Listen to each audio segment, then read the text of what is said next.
Les titres du journal. Dans ce journal, nous irons à la découverte du café Ziama. Le produit guinéen s'impose sur le marché mondial et fait la fierté du pays. Et de découverte des chantiers, réouverture des chantiers de l'État, le ministre délégué à la Défense nationale a procédé ce matin au coup d'envoi des travaux. BOFA abrite la 21e journée internationale de la famille. Célébrée cette année, cette journée a connu une forte mobilisation. Les échos, c'est dans ce journal. Bonsoir et bienvenue à tous. Le président de la République prend part à la signature des accords inter-maliens. Professeur Alpha Condé répond à l'invitation de son ami Ibrahim Boubacar Keïta. Il a été accueilli à sa descente d'avion à Bamako par une forte communauté guinéenne. Sanassi Keïta, envoyé spécial.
Avant de poursuivre ce journal, le contenu de ce communiqué de la présidence de la République.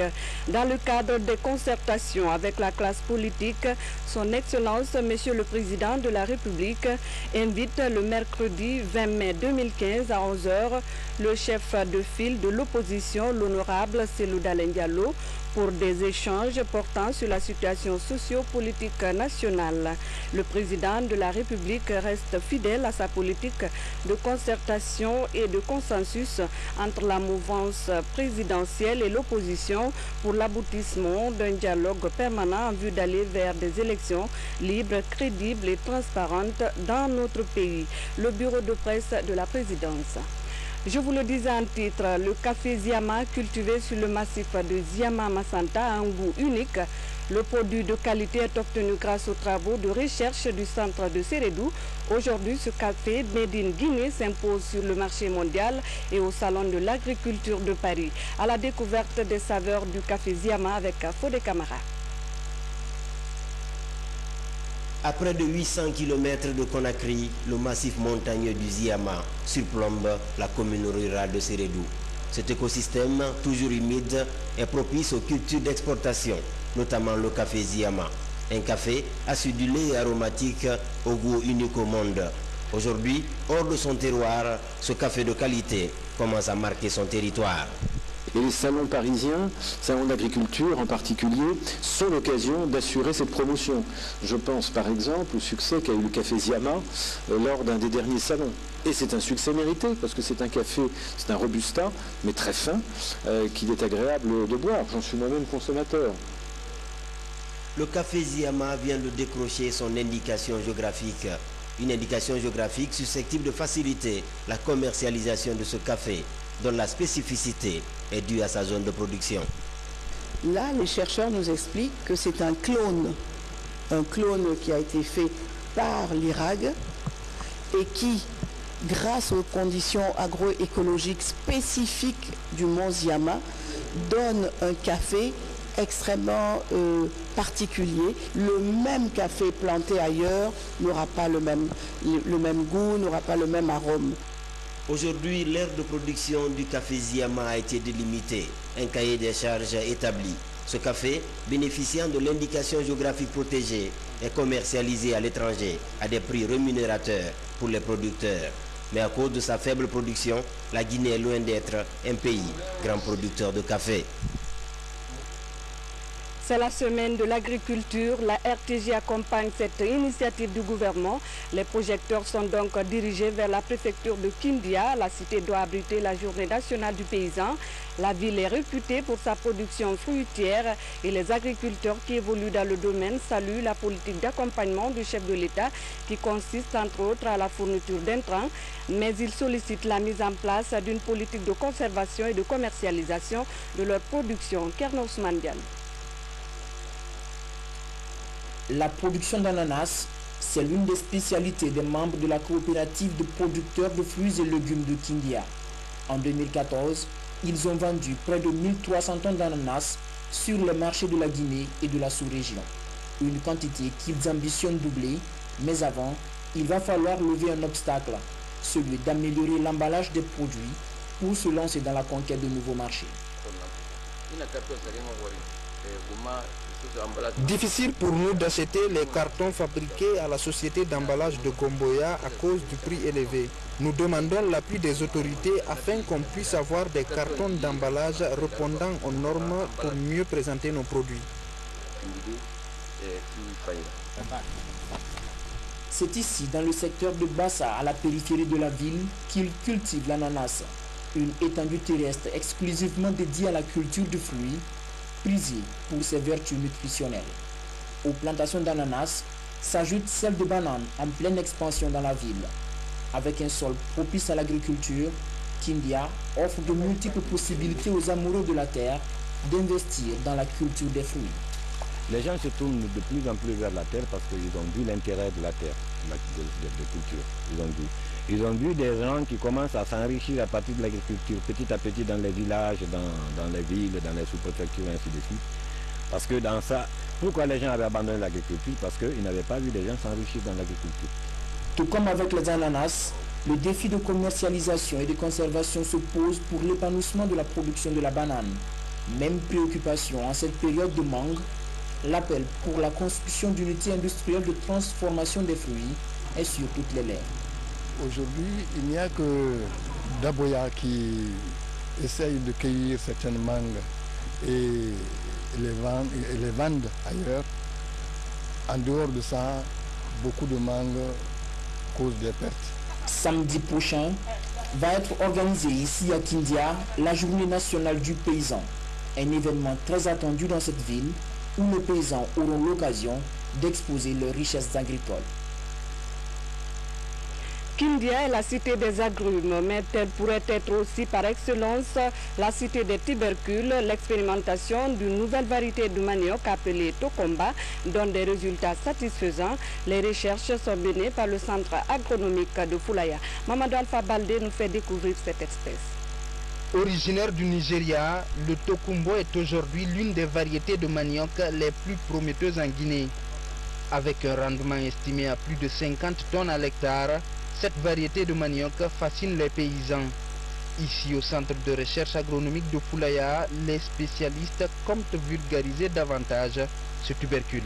On a fourni à tous les producteurs de la Guinée 1 500 000 boutures. Ça a été vulgarisé par le chargé, par Amproca, chargé de la vulgarisation. Donc actuellement, nous avons sur le terrain ici 1 hectare qu'on va récolter dans deux mois. Et objectif 40 tonnes de tubercules et 100 000 plants de boutures.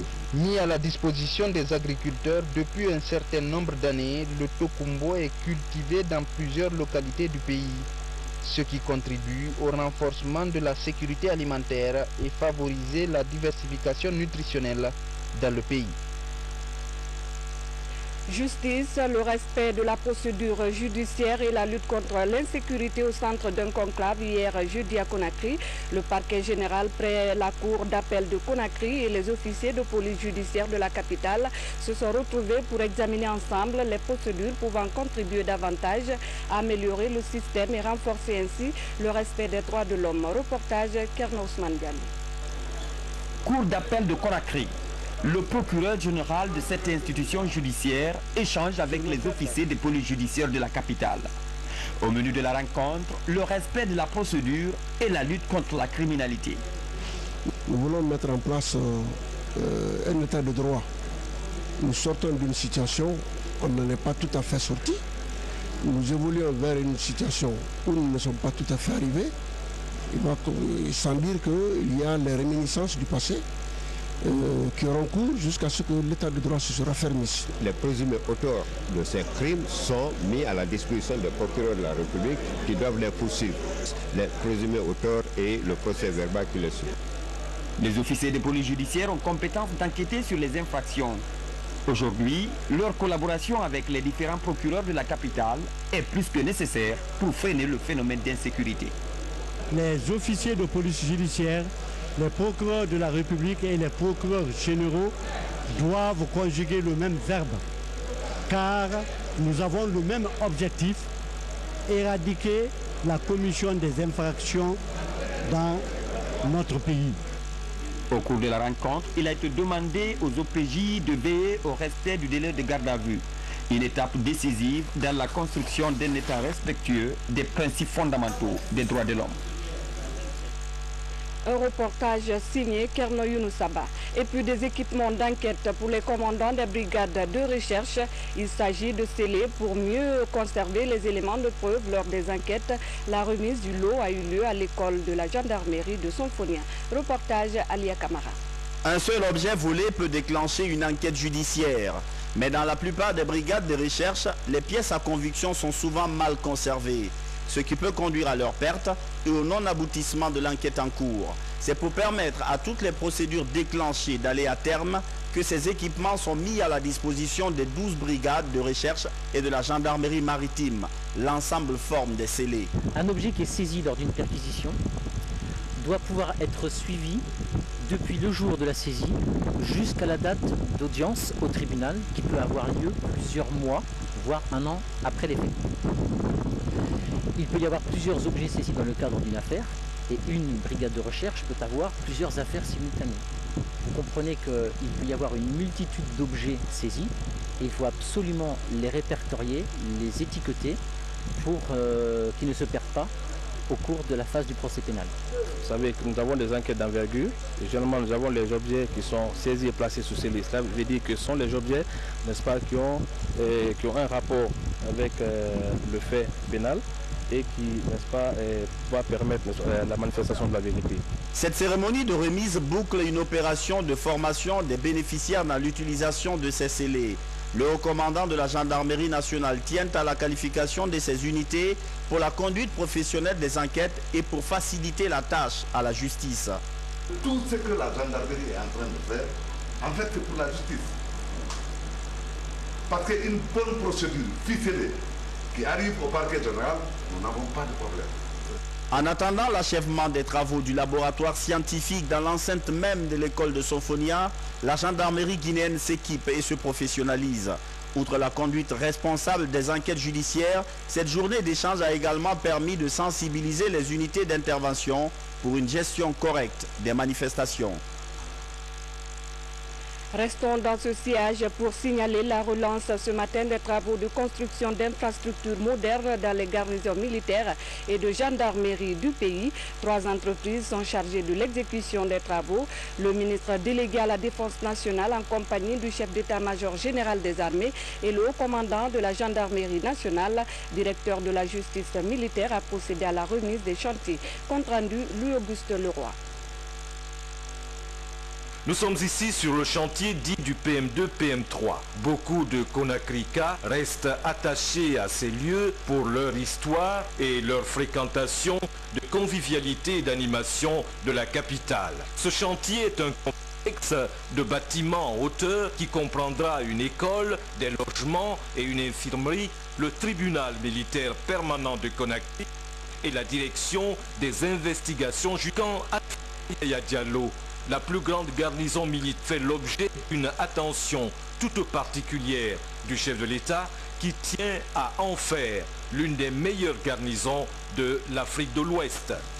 Dans cette logique et conformément à l'engagement que nous avons pris d'accompagner le gouvernement dans son programme de réforme des forces de défense et de sécurité, nous réaliserons les ouvrages prévus à la satisfaction des bénéficiaires. Il y a ici le camp Kwame Nkrumah, dont les spécifications architecturales et fonctionnelles sont parfaitement adaptées à la mission assignée aux troupes qui y sont basées.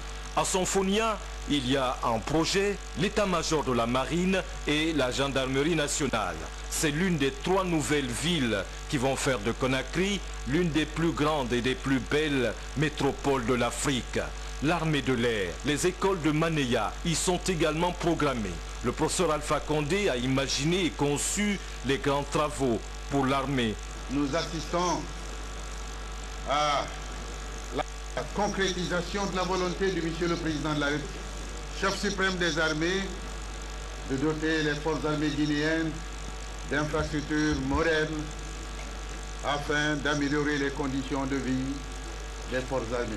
Les groupes Guico Press, les établissements Diomandé et la société CIMEC, voulant se montrer dignes de la confiance du président de la République et de l'armée guinéenne, sauront faire vite et bien ce qu'il leur est demandé de faire dans le cadre de la loi de programmation militaire et des projets d'infrastructure et d'équipement décidés par le gouvernement guinéen.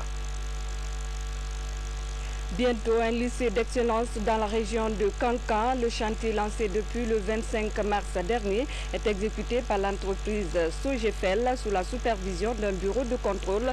Les travaux avancent à la satisfaction générale, nous rapporte Fodé Bangali Fofana, notre correspondant dans la région. Derrière le fleuve Milo, ici sur le haut plateau de Kankankura, ce grand chantier est ouvert pour la construction d'un lycée d'excellence. Il est prévu la réalisation de 2 dortoirs en R+2, un bloc du lycée également en R+2 uniquement pour des salles de classe, une cantine pavillonnaire, le logement du proviseur, son bureau, des latrines, l'aménagement de la cour et des terrains de sport. Près de 400 travailleurs, ouvriers et ingénieurs, y compris des experts romains, évoluent sur ce chantier depuis son lancement le 25 mars dernier pour un délai d'exécution de 6 mois par l'entreprise Sogefel.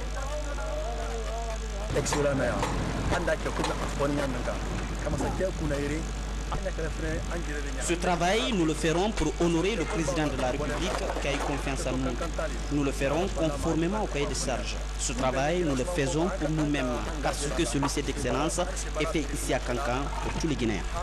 La construction de ce lycée d'excellence est une exigence du moment, celle de donner une bonne formation aux jeunes élèves. Une volonté affichée du professeur président Alpha Condé et de son gouvernement à donner à l'école guinéenne toute sa lettre de noblesse. Autre fait de l'actualité, à l'initiative de l'Association des jeunes et femmes de Dixine, les populations de cette commune adhèrent aux actions du chef de l'État. Le Premier ministre a été témoin de la grande mobilisation des citoyens pour exprimer ce soutien. Une large sensibilisation a été faite sur la paix et l'unité nationale, gage de toute réussite. Il a été aussi question de parler d'Ebola et des mesures de prévention contre la maladie. Moussa Bangoura, reportage. À travers ce meeting d'information et de sensibilisation, ces femmes et jeunes de Dixine invitent ces militants du RPG Arc-en-Ciel à se faire recenser afin qu'ils gagnent le pari du changement. Tout Dixine s'est mobilisé autour des officiels pour apporter le message de paix, d'unité et de solidarité, pour montrer que tous les Guinéens sont un et doivent aller ensemble.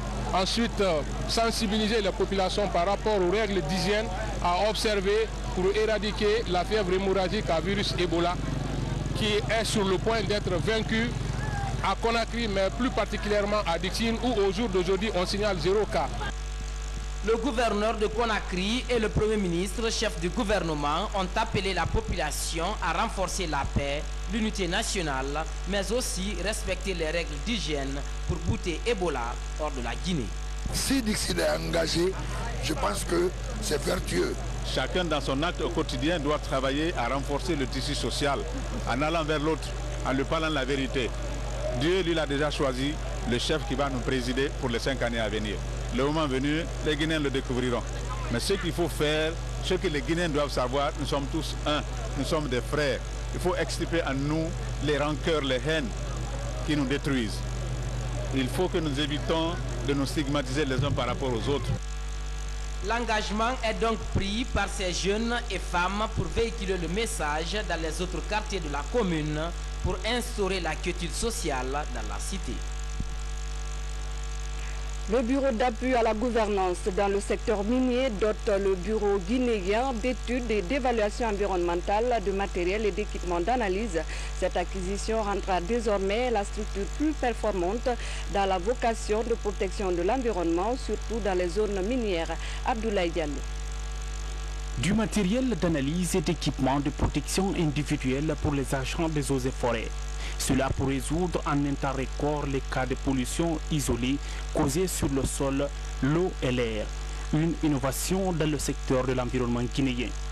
Et cela va changer énormément de choses parce qu'au jour d'aujourd'hui, l'évaluation de la mise en œuvre des plans de gestion environnementale se fait tout simplement avec un bic et un simple carnet. Donc il n'y a pas de matériel adéquat, de matériel qu'il faut pour pouvoir évaluer la mise en œuvre des plans de gestion environnementale et sociale des projets miniers. C'est un geste du projet d'appui à la gouvernance dans le secteur minier. Il vise à renforcer les capacités opérationnelles des agents et les rendre crédibles devant les investisseurs miniers. Pour exploiter la mine, il faut que tu fasses une étude environnementale, mais assortie d'un plan de gestion.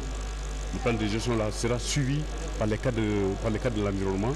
Donc nous visons vraiment à ce que l'exploitation de nos mines se fasse dans des normes de protection et de sauvegarde de l'environnement.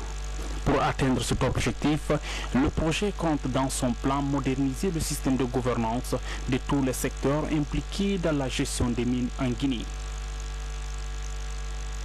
Des organisations se donnent la main pour renforcer les structures de riposte à Ebola. L'Organisation mondiale de la santé et l'ONG One International ont mis en place des unités de triage à l'hôpital Ignasdine, de barrières sanitaires pour rompre la chaîne de transmission de la maladie. Reportage Adiatou Bari. À la rentrée de l'hôpital Ignasdine, ces deux unités de triage.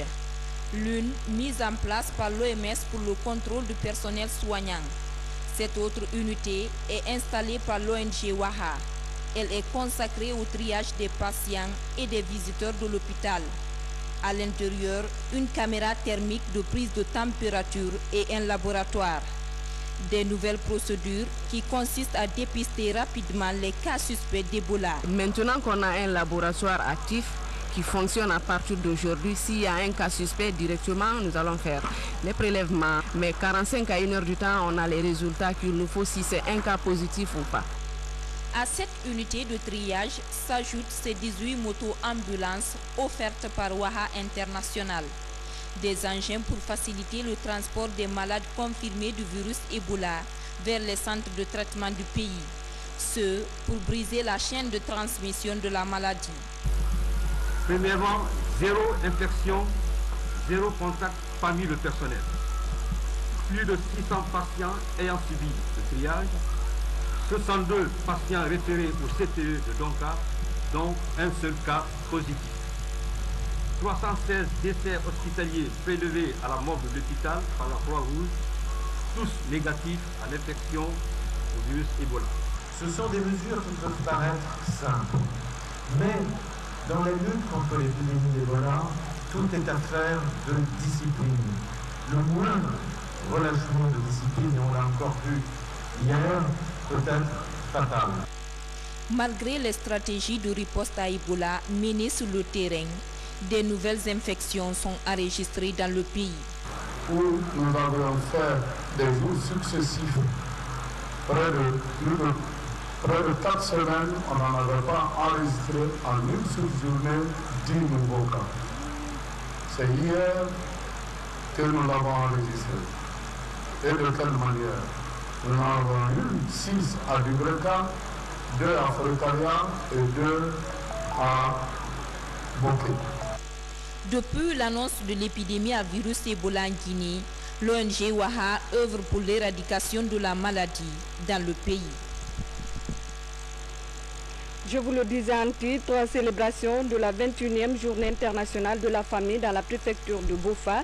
Placée cette année sous le signe de la lutte contre Ebola, la journée a connu une forte mobilisation des populations locales, mais aussi des partenaires du gouvernement. Une cérémonie présidée par la ministre de l'Action sociale, Mohamed De Camara. Ici, dans le Rio Pongo, à 150 km de la capitale Conakry, une cinquantaine de familles sont victimes de l'épidémie à virus Ebola, d'où la délocalisation des festivités de la célébration de la Journée internationale de la famille. Le gouvernement de la Troisième République pense à notre préfecture et porte son choix cette fois-ci pour célébrer la Journée internationale de la famille. Ça a été franchement un réconfort moral, mais aussi un sentiment de gratitude à l'endroit de ceux qui nous ont choisis, c'est-à-dire le gouvernement de la République.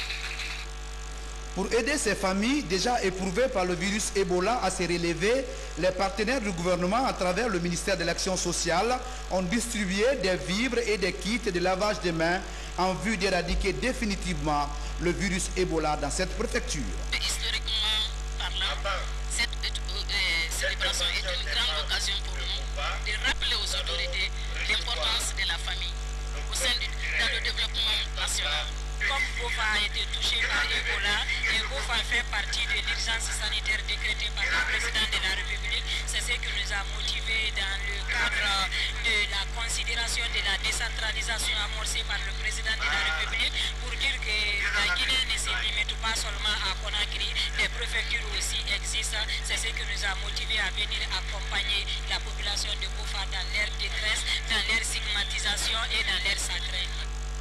La célébration de cette journée est une occasion pour les gouvernements du monde entier à se pencher sur la situation des ménages en vue de réduire les inégalités qui existent entre eux.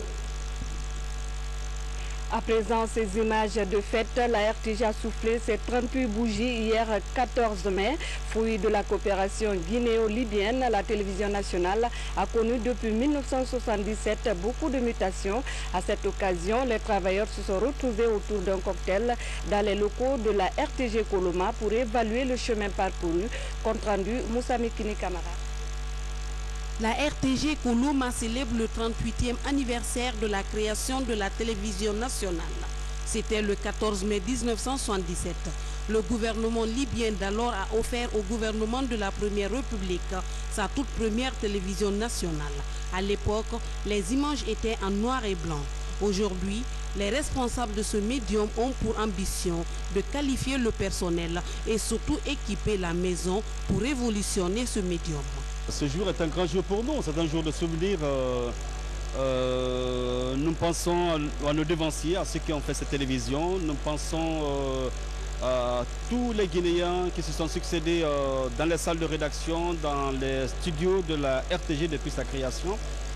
C'est l'occasion pour nous de nous remémorer, de nous souvenir, de comprendre la route que nous avons parcourue, de nous sentir fiers d'avoir tenu la route tracée par nos devanciers et de leur rendre hommage à tous qui interviennent avant nous, à tous qui ont contribué à la création de la télévision nationale, à tous ceux qui ont contribué au bon fonctionnement des différentes rédactions, à la présence de la Guinée dans le monde à travers la télévision nationale. Que des noms de Mamadi Kat Keïta, des noms de Merlin Traoré, des noms de Mamadou Traoré Api, des noms de Agnès Camara, des noms de Papa Salès Camara, des noms de Daliba Kouyaté, de tous ces noms.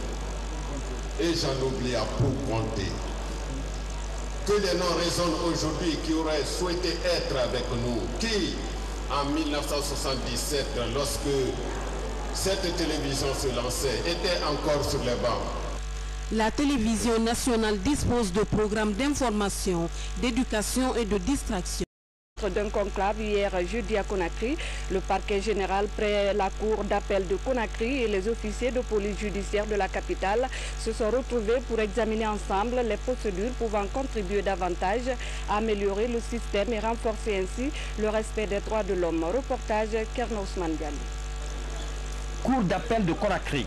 Le procureur général de cette institution judiciaire échange avec les officiers de police judiciaire de la capitale. Au menu de la rencontre, le respect de la procédure et la lutte contre la criminalité. Nous voulons mettre en place un état de droit. Nous sortons d'une situation, on n'en est pas tout à fait sorti. Nous évoluons vers une situation où nous ne sommes pas tout à fait arrivés. Sans dire qu'il y a les réminiscences du passé qui auront cours jusqu'à ce que l'état de droit se raffermisse. Les présumés auteurs de ces crimes sont mis à la disposition des procureurs de la République qui doivent les poursuivre. Les présumés auteurs et le procès verbal qui les suit. Les officiers de police judiciaire ont compétence d'enquêter sur les infractions. Aujourd'hui, leur collaboration avec les différents procureurs de la capitale est plus que nécessaire pour freiner le phénomène d'insécurité.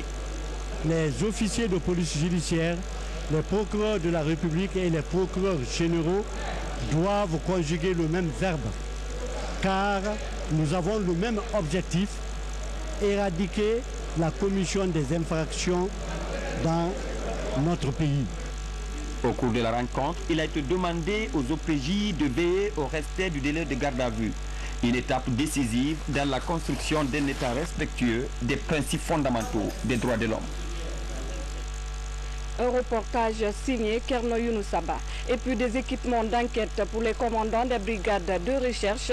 Il s'agit de sceller pour mieux conserver les éléments de preuve lors des enquêtes. La remise du lot a eu lieu à l'école de la gendarmerie de Sonfonia. Reportage Alia Kamara. Un seul objet volé peut déclencher une enquête judiciaire. Mais dans la plupart des brigades de recherche, les pièces à conviction sont souvent mal conservées, ce qui peut conduire à leur perte et au non-aboutissement de l'enquête en cours. C'est pour permettre à toutes les procédures déclenchées d'aller à terme que ces équipements sont mis à la disposition des 12 brigades de recherche et de la gendarmerie maritime. L'ensemble forme des scellés. Un objet qui est saisi lors d'une perquisition doit pouvoir être suivi depuis le jour de la saisie jusqu'à la date d'audience au tribunal qui peut avoir lieu plusieurs mois, voire un an après les faits. Il peut y avoir plusieurs objets saisis dans le cadre d'une affaire et une brigade de recherche peut avoir plusieurs affaires simultanées.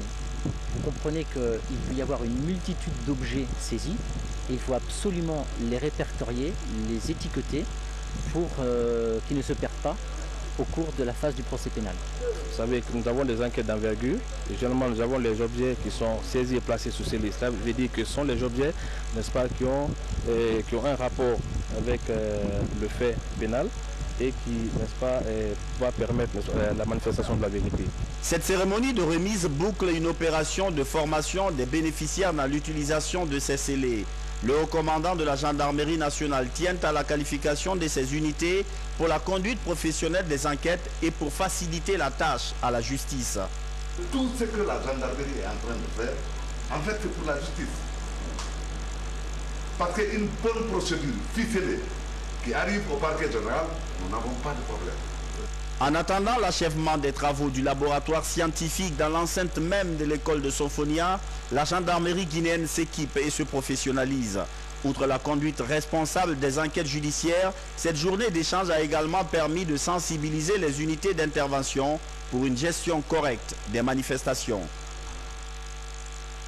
Restons dans ce siège pour signaler la relance ce matin des travaux de construction d'infrastructures modernes dans les garnisons militaires et de gendarmerie du pays. 3 entreprises sont chargées de l'exécution des travaux. Le ministre délégué à la Défense nationale en compagnie du chef d'état-major général des armées et le haut commandant de la gendarmerie nationale, directeur de la justice militaire, a procédé à la remise des chantiers. Compte rendu, Louis-Auguste Leroy. Nous sommes ici sur le chantier dit du PM2, PM3. Beaucoup de Conacrica restent attachés à ces lieux pour leur... Aujourd'hui, l'aire de production du café Ziama a été délimitée. Un cahier des charges établi. Ce café, bénéficiant de l'indication géographique protégée, est commercialisé à l'étranger à des prix rémunérateurs pour les producteurs. Mais à cause de sa faible production, la Guinée est loin d'être un pays grand producteur de café.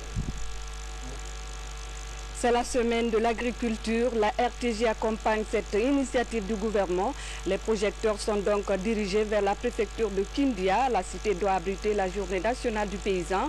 La ville est réputée pour sa production fruitière et les agriculteurs qui évoluent dans le domaine saluent la politique d'accompagnement du chef de l'État qui consiste entre autres à la fourniture d'intrants, mais ils sollicitent la mise en place d'une politique de conservation et de commercialisation de leur production. Kernos Mandial. La production d'ananas, c'est l'une des spécialités des membres de la coopérative de producteurs de fruits et légumes de Kindia. En 2014, ils ont vendu près de 1300 tonnes d'ananas sur le marché de la Guinée et de la sous-région. Une quantité qu'ils ambitionnent doubler, mais avant, il va falloir lever un obstacle, celui d'améliorer l'emballage des produits pour se lancer dans la conquête de nouveaux marchés. Difficile pour nous d'acheter les cartons fabriqués à la société d'emballage de Gomboya à cause du prix élevé. Nous demandons l'appui des autorités afin qu'on puisse avoir des cartons d'emballage répondant aux normes pour mieux présenter nos produits. C'est ici, dans le secteur de Bassa, à la périphérie de la ville, qu'ils cultivent l'ananas, une étendue terrestre exclusivement dédiée à la culture de fruits, prisée pour ses vertus nutritionnelles. Aux plantations d'ananas s'ajoute celle de bananes en pleine expansion dans la ville. Avec un sol propice à l'agriculture, Kindia offre de multiples possibilités aux amoureux de la terre d'investir dans la culture des fruits. Les gens se tournent de plus en plus vers la terre parce qu'ils ont vu l'intérêt de la terre, de culture. Ils ont vu des gens qui commencent à s'enrichir à partir de l'agriculture, petit à petit dans les villages, dans les villes, dans les sous-préfectures, ainsi de suite. Parce que dans ça, pourquoi les gens avaient abandonné l'agriculture? Parce qu'ils n'avaient pas vu des gens s'enrichir dans l'agriculture. Tout comme avec les ananas, le défi de commercialisation et de conservation se pose pour l'épanouissement de la production de la banane. Même préoccupation en cette période de mangue, l'appel pour la construction d'unités industrielles de transformation des fruits est sur toutes les lèvres. Aujourd'hui, il n'y a que Daboya qui essaye de cueillir certaines mangues et les vendent ailleurs. En dehors de ça, beaucoup de mangues causent des pertes.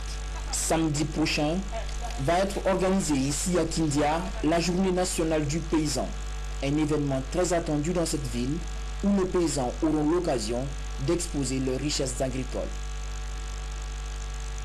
Kindia est la cité des agrumes, mais elle pourrait être aussi par excellence la cité des tubercules. L'expérimentation d'une nouvelle variété de manioc appelée Tokomba donne des résultats satisfaisants.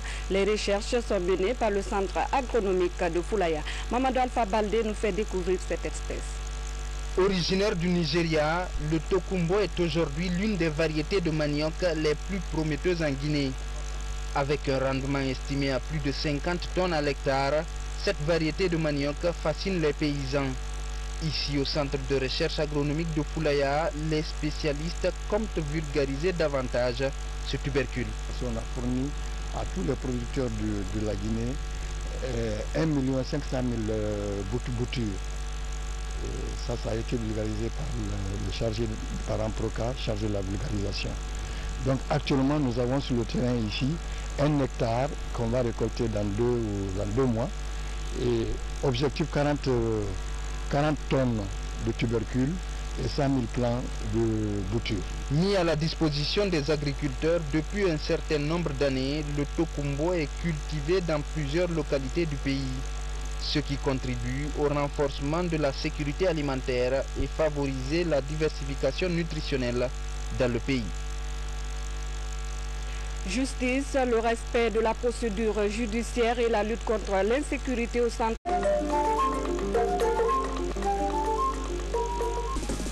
Les titres du journal. Dans ce journal, nous irons à la découverte du café Ziama. Le produit guinéen s'impose sur le marché mondial et fait la fierté du pays.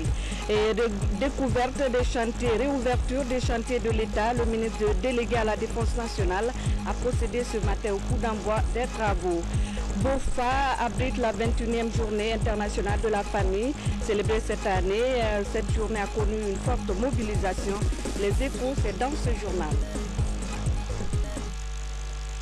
Bonsoir et bienvenue à tous. Le président de la République prend part à la signature des accords inter-maliens.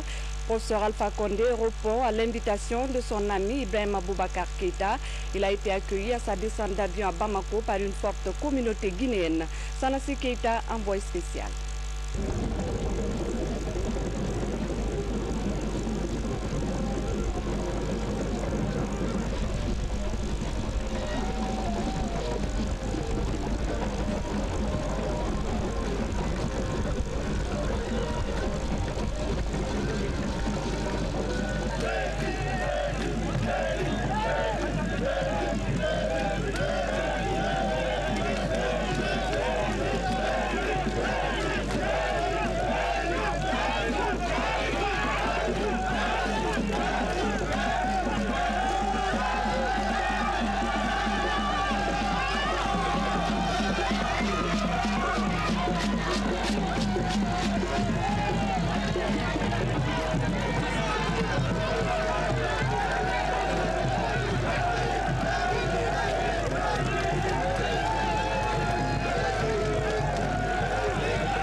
Avant de poursuivre ce journal, le contenu de ce communiqué de la présidence de la République.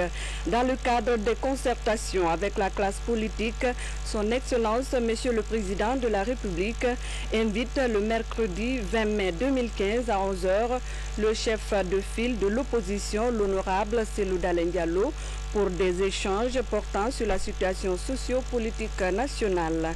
Le président de la République reste fidèle à sa politique de concertation et de consensus entre la mouvance présidentielle et l'opposition pour l'aboutissement d'un dialogue permanent en vue d'aller vers des élections libres, crédibles et transparentes dans notre pays.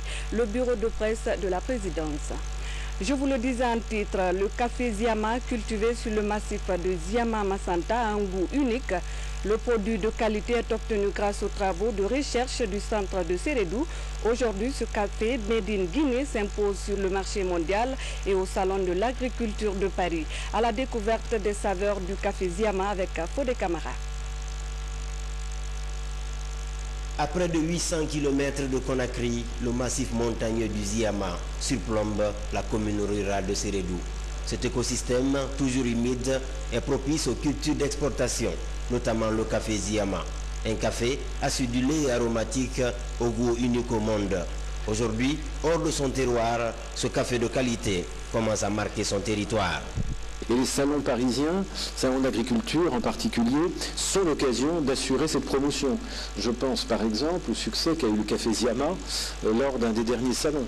Et c'est un succès mérité, parce que c'est un café, c'est un robusta, mais très fin, qu'il est agréable de boire. J'en suis moi-même consommateur. Le café Ziama vient de décrocher son indication géographique. Une indication géographique susceptible de faciliter la commercialisation de ce café, dont la spécificité est due à sa zone de production.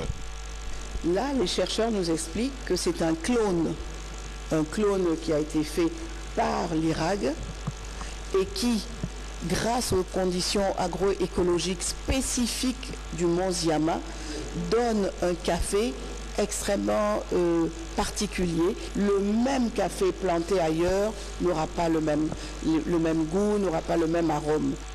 Solidarité pour montrer que tous les Guinéens sont un et doivent aller ensemble. Ensuite, sensibiliser la population par rapport aux règles d'hygiène à observer pour éradiquer la fièvre hémorragique à virus Ebola qui est sur le point d'être vaincue à Conakry, mais plus particulièrement à Dixine où au jour d'aujourd'hui on signale 0 cas. Le gouverneur de Conakry et le Premier ministre, chef du gouvernement, ont appelé la population à renforcer la paix, l'unité nationale, mais aussi respecter les règles d'hygiène pour bouter Ebola hors de la Guinée. Si Dixine est engagé, je pense que c'est vertueux. Chacun dans son acte au quotidien doit travailler à renforcer le tissu social en allant vers l'autre, en lui parlant la vérité. Dieu, lui, l'a déjà choisi, le chef qui va nous présider pour les 5 années à venir. Le moment venu, les Guinéens le découvriront. Mais ce qu'il faut faire, ce que les Guinéens doivent savoir, nous sommes tous un, nous sommes des frères. Il faut extirper en nous les rancœurs, les haines qui nous détruisent. Il faut que nous évitons de nous stigmatiser les uns par rapport aux autres. L'engagement est donc pris par ces jeunes et femmes pour véhiculer le message dans les autres quartiers de la commune pour instaurer la quiétude sociale dans la cité. Le bureau d'appui à la gouvernance dans le secteur minier dote le bureau guinéen d'études et d'évaluation environnementale de matériel et d'équipements d'analyse. Cette acquisition rendra désormais la structure plus performante dans la vocation de protection de l'environnement, surtout dans les zones minières. Abdoulaye Diallo. Du matériel d'analyse et d'équipement de protection individuelle pour les agents des eaux et forêts. Cela pour résoudre en un temps record les cas de pollution isolée causés sur le sol, l'eau et l'air. Une innovation dans le secteur de l'environnement guinéen. Et cela va changer énormément de choses parce qu'au jour d'aujourd'hui, l'évaluation de la mise en œuvre des plans de gestion environnementale se fait tout simplement avec un bic et un simple carnet. Donc il n'y a pas de matériel adéquat, de matériel qu'il faut pour pouvoir évaluer la mise en œuvre des plans de gestion environnementale et sociale des projets miniers. C'est un geste du projet d'appui à la gouvernance dans le secteur minier. Il vise à renforcer les capacités opérationnelles des agents et les rendre crédibles devant les investisseurs miniers.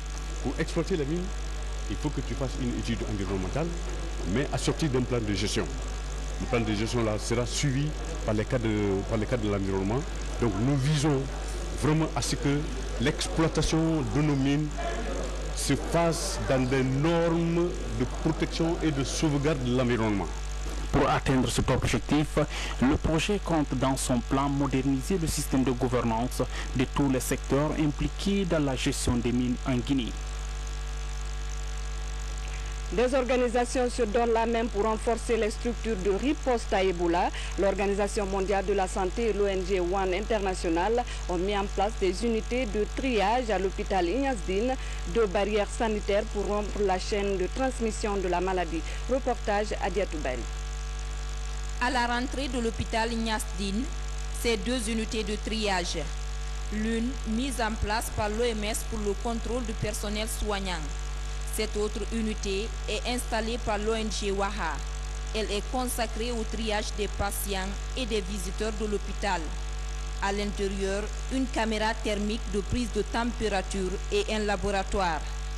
Des nouvelles procédures qui consistent à dépister rapidement les cas suspects d'Ebola. Maintenant qu'on a un laboratoire actif qui fonctionne à partir d'aujourd'hui, s'il y a un cas suspect, directement, nous allons faire les prélèvements. Mais 45 à 1 heure du temps, on a les résultats qu'il nous faut si c'est un cas positif ou pas. À cette unité de triage s'ajoutent ces 18 motos-ambulances offertes par WAHA International. Des engins pour faciliter le transport des malades confirmés du virus Ebola vers les centres de traitement du pays. Ce, pour briser la chaîne de transmission de la maladie.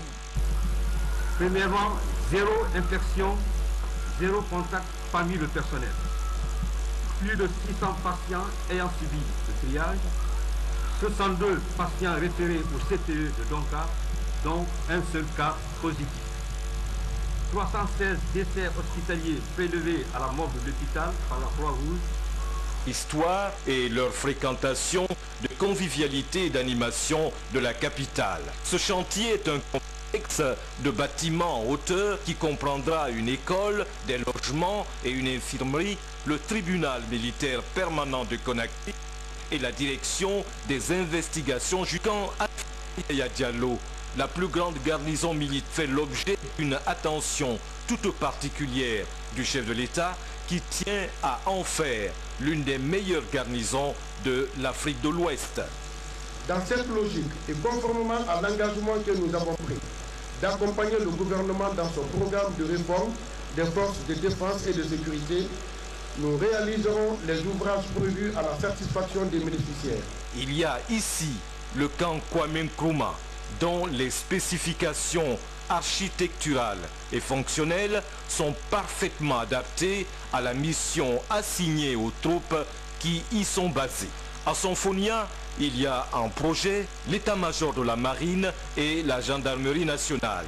c'est l'une des 3 nouvelles villes qui vont faire de Conakry l'une des plus grandes et des plus belles métropoles de l'Afrique. L'armée de l'air, les écoles de Manéa y sont également programmées. Le professeur Alpha Condé a imaginé et conçu les grands travaux pour l'armée. Nous assistons à la concrétisation de la volonté du Monsieur le Président de la République, chef suprême des armées, de doter les forces armées guinéennes d'infrastructures modernes afin d'améliorer les conditions de vie des forces armées. Les groupes Guico Press, les établissements Diomandé et la société CIMEC, voulant se montrer dignes de la confiance du président de la République et de l'armée guinéenne, sauront faire vite et bien ce qu'il leur est demandé de faire dans le cadre de la loi de programmation militaire et des projets d'infrastructure et d'équipement décidés par le gouvernement guinéen. Bientôt un lycée d'excellence dans la région de Kankan. Le chantier lancé depuis le 25 mars dernier est exécuté par l'entreprise Sogefel sous la supervision d'un bureau de contrôle. Les travaux avancent à la satisfaction générale, nous rapporte Fodé Bangali Fofana, notre correspondant dans la région. Derrière le fleuve Milo, ici sur le haut plateau de Kankankura, ce grand chantier est ouvert pour la construction d'un lycée d'excellence. Il est prévu la réalisation de 2 dortoirs en R+2, un bloc du lycée également en R+2 uniquement pour des salles de classe, une cantine pavillonnaire, le logement du proviseur, son bureau, des latrines, l'aménagement de la cour et des terrains de sport. Près de 400 travailleurs, ouvriers et ingénieurs, y compris des experts romains, évoluent sur ce chantier depuis son lancement le 25 mars dernier pour un délai d'exécution de 6 mois par l'entreprise Sogefel.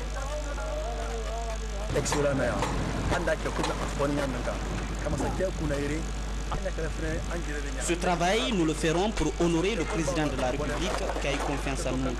Nous le ferons conformément au cahier de charges. Ce travail, nous le faisons pour nous-mêmes, parce que ce lycée d'excellence est fait ici à Kankan pour tous les Guinéens. La construction de ce lycée d'excellence est une exigence du moment, celle de donner une bonne formation aux jeunes élèves.